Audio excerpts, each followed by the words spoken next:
This is Freya from Future Me, and I'm pleased to have Tim Griffiths with me from Gloucestershire County Council today to speak about independent travel training. So, Tim, to get us rolling, perhaps I could ask you who runs independent travel training and who the service is aimed at? So I line manage the team of travel trainers. So there's a team of 4 of us. We sit in a larger team of about 12 senior officers, and we're responsible for ensuring that all young people, all students with additional needs are able to get from home to school or college. So, how does it actually work and how is it delivered? So we work on a withdrawing basis. So we look at everything relative to the student's route from home to school. So that would be the walk to the bus stop, the bus that they would need, the times, and where they need to get off the bus at the other end, and then the walk to college. We would factor in the time that they would need to be leaving in order to get to school or college on time. And then we would just practice that route until the young person was confident enough that they were able to kind of do that independently. And then we'd start to withdraw. So we'd start allowing them to do bits of the journey on their own until ultimately they're completing the whole journey completely independently. That sounds like such a great support system. It's obviously very important training and a lot of responsibility for the trainer. I just wonder if there's any tests or pass-fail criteria for the people being trained. So there's no real pass test. I guess the best way to explain it is it's a learning experience. So even partial independence is still a win. So it might be that they gain a bit of confidence while being out in the community, being able to kind of keep themselves safe whilst walking about the community on their own. It might be that they're able to be able to catch buses with friends, not necessarily on their own. So we don't tend to have a pass or fail. Ultimately, there could be decisions where it might not be safe to allow the individual to do that journey independently. But those cases are extremely rare, to be honest. Yeah, it's just basing your opinion on whether they're safe or not to be out on their own. Absolutely. Yeah. It sounds amazing. And I just wondered what feedback you've had from young people. Has it opened up opportunities for them, helped them with their confidence, for example? It really has. And bearing in mind our kind of demographic. So a lot of the young people we work with really have never kind of had any amount of independence. They've never really been anywhere on their own. So the first time that they're able to kind of do that journey and realise actually this is something that I can do by myself. It's a real moment. Quite often has led to the young people sort of being then able to go into town and meet friends on the weekend.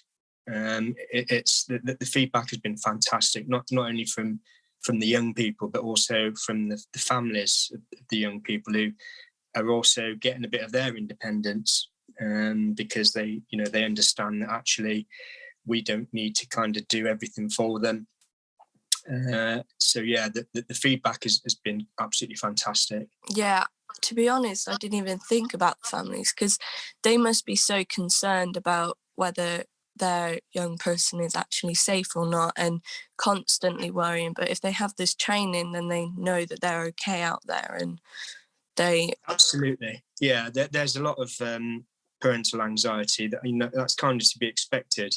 As I've say, we're working with young people from 15, 16 years old that have never really been anywhere on their own. So you can kind of understand where the anxieties lie. But just with practice and repetition, pretty much all of them are able to learn how to kind of keep themselves safe and also think about strategies to put in place should something go wrong.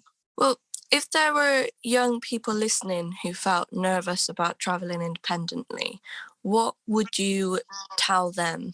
So what I would say is always make sure that somebody knows where you are. Always make sure your phone's charged.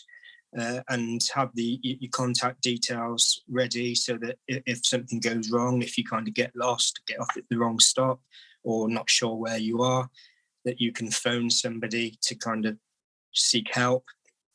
Also, just always remember that the best drivers are there to help. Part of our strategies, really, if there are anxieties while on the bus, is to be able to go and speak to the bus driver. So, you know, there are people there that can help you. Yeah. I expect there is a high demand for this training, but is there any like specific criteria that young people have to fall in to be able to be eligible for it? Because we sit in education, with our specific summer work, there is a criteria, but what we've tried to do is kind of break that down a little bit, so that over the summer, while we're focusing on training those individuals who are transitioning to college, so they're post 16, we do have to stand by our criteria, which states that you have to be over 3 miles away from your educational setting, and you must have an educational health and care plan. Once we've trained all of those young people, once that caseload is finished, then we're able to kind of relax our criteria, to focus on really those, I guess, who would be the next kind of most vulnerable, if that makes sense. And then we're not kind of so concerned about criteria, it's just about need. Well, that's great. Finally, I'd like to ask, who can make a referral and how can you be contacted? Really, anybody can make a referral. So a lot of our referrals come through schools, or college. Parents can make a referral. We quite often have referrals from other agencies within Gloucestershire County Council, other teams, social care. You know, anybody can make a referral. The referral forms are available online. If you go onto the County Council website and search for independent travel training, we've got a page there where you can get the contact details for us and you know, make a referral that way. That's great. So it's very easy access then as well. It is, yeah. We're trying to, obviously Gloucestershire's a huge county. Yeah. So that, I think, is part of our focus really going forward, is to try and raise the awareness of our services. And so that's not easy, but that's our shift in focus, is to try and, you know, highlight our services so that we can support more young people, really. Yeah, of course.